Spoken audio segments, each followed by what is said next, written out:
That what looks to be Master Sergeant Angel talking to Recruit Jones. He looks to be distressed, and all of the rest of the recruits are standing at attention, trying to be as stoic as possible and not to cause attention to themselves, at the same time trying to be uniform with the rest of the group.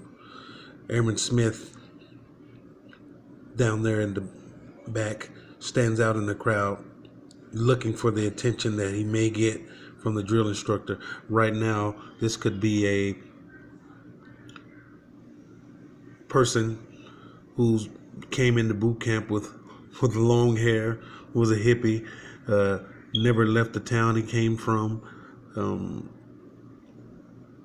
wanted to go to the army because his dad always got on him about doing something with his life.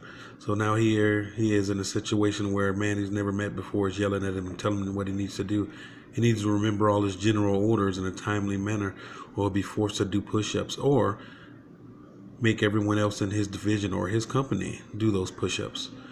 The drill instructor towards the end of the hallway is probably older than the newer drill sergeant here, yelling at Recruit Jones. And he's heard it all, done it all, said it all.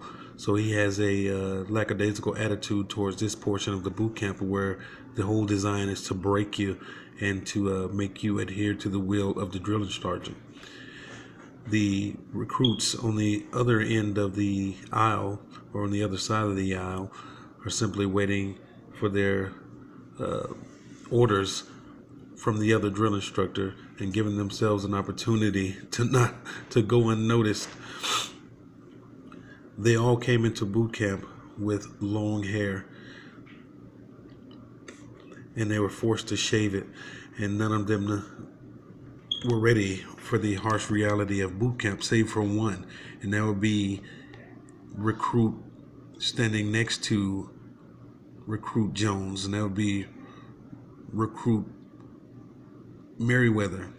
And Merriweather's whole entire family has been in every armed force branch. That was Army, Navy, Air Force, and Marines, and he will be the first one of his family that's going to the Army. He's been talked to by his uncles and his dad and his brothers and his cousins about what you need to do and how you need to do it and what you need to say in boot camp. They told him to stay low and keep his head down. He told him to look without looking, told him to give your attention without causing attention to yourself. And he's well adjusted. He knows exactly what to do. He learned his general orders prior to boot camp, while Recruit Jones to the left of him seems a bit frazzled and can't remember the general orders like they were taught just one day prior. Recruit Merriweather, I should say, is built for this. He's trained. He had his hair cut before boot camp, bald, even though they cut it again, and he's ready to go. He's accustomed to how the drill sergeant yells because his uncles, brothers, cousins have been yelling at him all his life. So he has built up a certain level of tolerance to a drill instructor, while Recruit Jones didn't grow up like that.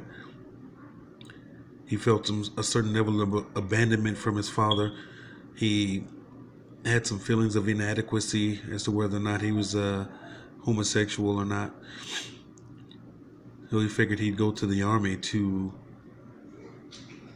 please his father. He is unsure of what his next moves are, and here he is in boot camp.